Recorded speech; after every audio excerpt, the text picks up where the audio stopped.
Assalamu алейкум достор. Барыңыздарга Агая штатынан чоң салам. Жумуш башталды.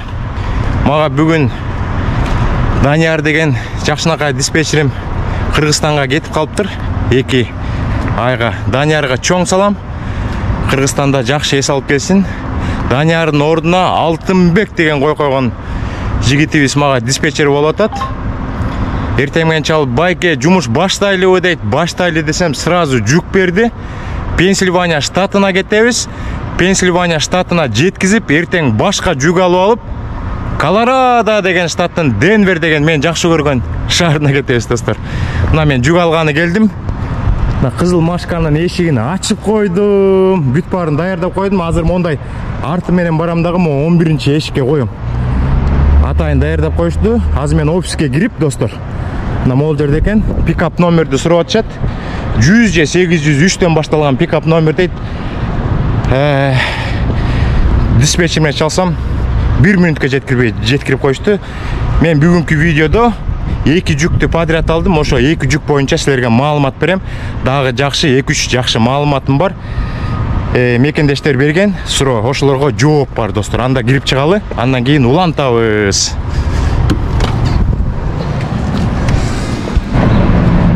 Жаңы эле офиске кирип чыктым достор. Мияктан дагы бир машка келтет. Менин машкамдын точно копиясы экен. Кызыл машка экен, бирок бул 780 экен. Мага диспетчер мияктан жүк бере турган киши айтты, арткы дөңгөлөктү, треллердин дөңгөлөгүн артка чейин жылдыр дейт, ато жүк бербейбиз дейт. Азыр мен дөңгөлөктү жылдырып ийин, анан 11-чи эшикке коем. Достор, мен заранее айтып коеюн, 2 жүк берди. Көп кишилер айтып атат, рынок болуп атат, болбой атат деп. Мен негизинен айтканда, чын рынок кичине ылдый болуп атат, солярканын баасы абдан көтөрүлүп кетиптир. Мен Ислам менен жаңы эле сүйлөшсөм, Калифорниядан келатам дейт. Калифорнияда 1 галлон $7.50 болуп кеттир достор.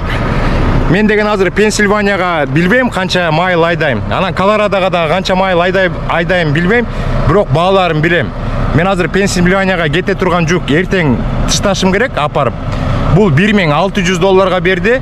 Анан Пенсильваниядан алып алып, Колорадога кете турган жүктүн баасы $4,900. Анан мен километрин санап сиздерге чыгарып, анан айтып берем, 1 майлы канчадан берип атат достор. Ошондо рынок билинет. Анда кеттик, баштайлы, эшикке коелу 11-чи эшикке.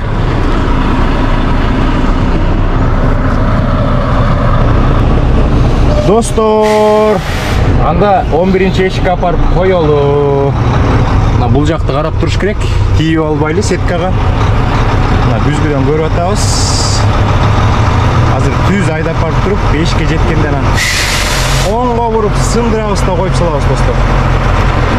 Мындайынан көрсөтүп берейин сиздерге.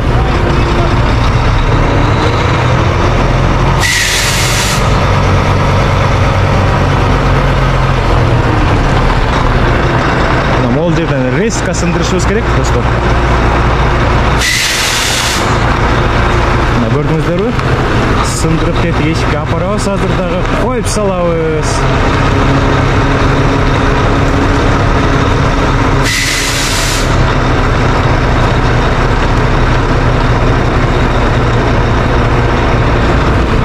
Астык айдашыбыз керек экен. Астык айдайбыз, түздөйбүз, эшикке коебуз, анан маалыматтарды бере баштайбыз достор.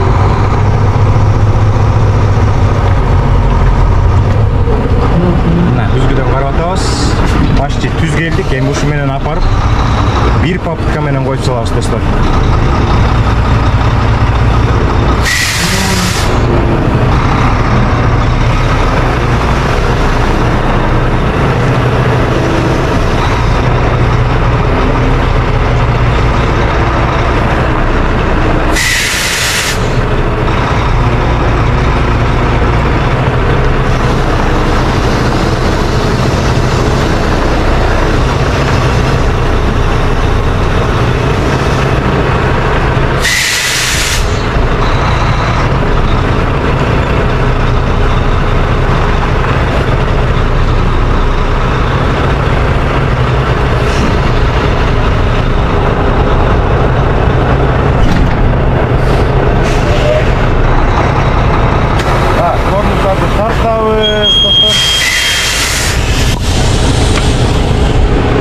барып бир сыра карап эле койсок болот. Түз коюлду. Азыр самое главное маяка такап коюш керек. Самое главное такап коюш керек. Могу жерде темирлер болот, сүзүп албаш керек. А так мына такалды. Бүт бар ровно. Достор, мен эшикке койгондон кийин 10 мүнөткө жетпей bill of loading'ти алып келип берип койду. Жүгүңдү жүктөп салдык дейт. Мына bill of loading'ти алдым. Мыякта деген жүктүн салмагы 39 экен. Бул жакшы, өтө оор эмес. Так, Пенсильванияга кетет экенбиз, абдан туура. Анан мындай seal берип койду. Азыр барабыз, эшикти жабабыз, sealди тагабыз. Анан анча-мынча маалымат берип коюп, жолго чыгабыз, достор. Бул жакта дагы бир трак келип жүк алып атат. Кызыл машка тияка койгон атат. Достор, азыр ичине киребиз. Жүктү бир сыйра көрөбүз. А может деген страп тагып калышыбыз мүмкүн. Оппана! Жок, страп такпайт экенбиз. Анткени деген мондай подушканы үйлөтүп туруп, воздухун ичине коюп коет. Бул деген сог окшойт. Оппа! Дейт мондай. Полный жүктөп тур. Кээбирде молар жарылып калат. Ой, бул эптеп эле, көрдүңүздөрбү? Бош. Муну деген кыстырып коюп атпай, атайынчы булар ордуна жылбасын деп. Молардын жели чыгып калат, жарылып калат. Эптеген эле нерсе да.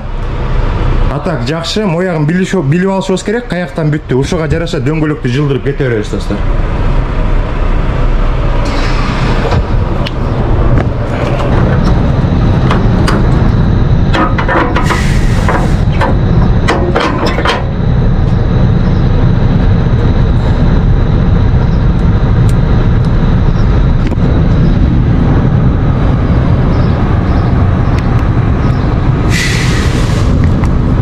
Seal'ды да таап койдук. Бул seal деген жүк таштай турган жерге чейин жетиш керек. Алар өзүлөрү чечет, же болсо мага айтат, чечип кой деп. Көрөбүз, мына эшиктин баары жабылды, светтердин баары күйүп атат. Азыр могу дөңгөлөктү ичине астыга жылдырабыз дагы. Маалымат берип коюп жолго чыгабыз, достор. Америкада өткөндө абдан катуу ысык болду эле, азыр нормально. Так, достор, эми сиздерди ситуация менен тааныштырганга аракет кылайын. Рынок кандай болот деп көп бекендештер сурап жатат. Мына мондай болот, достор. Мен азыр Агаядан Пенсильванияга жүк алып атам. $1600. 600 майл айдашым келе экен. Мен үйдөн баштап бул жакка, анан бул жактан жүк таштай турган жерге чейин 600 майл экен. Муну бөлүп койгондо азыр 1 майлы $2.66 берип атат. Экинчи жүк. Эртең мен Кудай буйруса Пенсильваниядан жүк алам дагы Колорадону көздөй кетем. $4.900 төлөп берип атат жүккө. А мен болсо 1650 майл айдашым керек экен. Эми ояка долларды туура эмес жазып алып турмун. Бул доллар, бул болсо майлыч. Ошондо Пенсильваниядан Колорадога кете турган жүктүн баасы 1 майлга, 1 майл деген өзүңүздөр билесиздер, 1 километр 600 метр болот да, 1 километр 600 метр. 1 майлга $2.96 болуп калат экен. Эгер ушул эки жүктү эле кошсок, $6500 төлөп берип атат. 2250 майл жүрөт экенмин. Ошону ушуга бөлүп койгондо эки груздун орточо баасы 1 майлына $2.88. Достор, ушундай жүк болуп атат. Эми Кудайга шүгүр, өткөндө бир эки блогердин видеолорун көрүп калдым. Аларда тракистер болчу. Ой, рынок ушундай болуп атат, трагыбызды саттык, азыр жумуш издеп жүрөбүз. Баягы рынок өтө слабый болсо да, тракта иштегенде зарплата баары бир таба албайбыз. Мен Калифорнияга көчүп кеттим, мен тияка көчүп кеттим, эми жумуш издеп атабыз, кыйналып атабыз, тиги деп атат да. Бул Америкада, например, жануарларды аябай баркташат да. Например, бирөө мышык багат, бирөө күчүк багат. Ошого бүт расходторун кетирет да. Тамагын алып берет, жуунтат, прогулкага чыгарат, бир пайдасы жок. Только расход. А могу болсо кызыл машка, ушул кызыл машка бизди багып атат, достор. Кызыл машкага чоң рахмат. Ушу кийип турган кепка, тагынып турган очки, курсакка кирген тамак, кийип турган футболканын баары машина айдаганыбыз, бензин койганыбыз, продукт алганбыз, светке төлөмөй, тиги расход, бул расход эки жакка чыкканыбыздын баары ушу Машка. Рынок слабый болсо да ушу Машка бизди багып атат. Мен эми Машканы кантип сатып эм? Болбойт да андайчы. Бирде рынок түшөт, бирде рынок көтөрүлөт. Адам деген чыдамкай болуш керек. Анан сарсана болуп эле эртең эмне болуп кетет десек анда нервтин баары түгөнөт достор. Азыр мен сиздерге эки жүктүн конфirmation'ын көрсөтүп коеюн, куру сөз болбосун достор. Мына бул жакта деген азыр сиздерге көрсөтөм достор.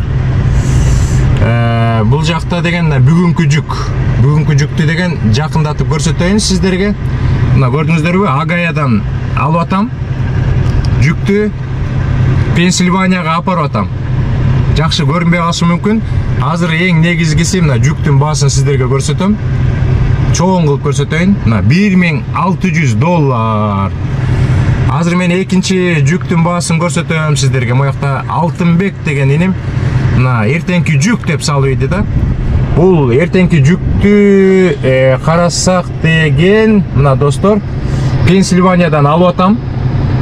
Жакшы көрүнүп атабы, көрүнбөй атабы билбейм. Мен экшн камерамен тартып атам. Мына Пенсильваниянын адреси турат. Биякта болсо Аурора, Колорадонун адреси турат. Достор, эң негизгиси азыр жүктүн баасын сиздерге көрсөтөм. Жүктүн баасы каякта болду экен я? Жүктүн баасын азыр табабыз. Кайсыл жерде жазылып турду эле жүктүн баасы? Мына таптым. Достор. Мына жүктүн баасы $4,900. Biz ар дайым болгондой айтабыз, эчтеке кошпойбуз, эчтеке кемитпейбиз. Калгандары эмне деп ойлойт экен билбейм. Мен өзүмдүн турмушумда болуп жаткан нерселер менен сиздерге бөлүшүп, тааныштырып жатам достор. Ошондой дагы көптөгөн темалар бар, мекендештер берген көптөгөн суроолор бар достор. Аны жолдон Кудай буйруса чечебиз. Моякта кызыл Машка артыма келип туруп калыптыр. Мейлиңиздер достор, биз Пенсильванияны көздөй чыктык. Баарыңыздарга ийгилик, аманчылык, ар дайым айткандай ден соолук. Эми турмуш ошондой болуп атат достор. Америкада да кичине кымбатчылык болуп атат. Бардык нерселер кымбаттап атат. Эми айла ошол экен, эми чыдаш керек.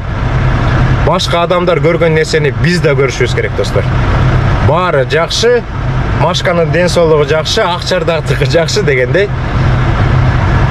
Bir жума иштейли, 2 жума иштейли, рынокты көрөлү. Атак баары жакшы достор. Кийинки эфирден жолукканга чейин сак саламатта болуңуздар.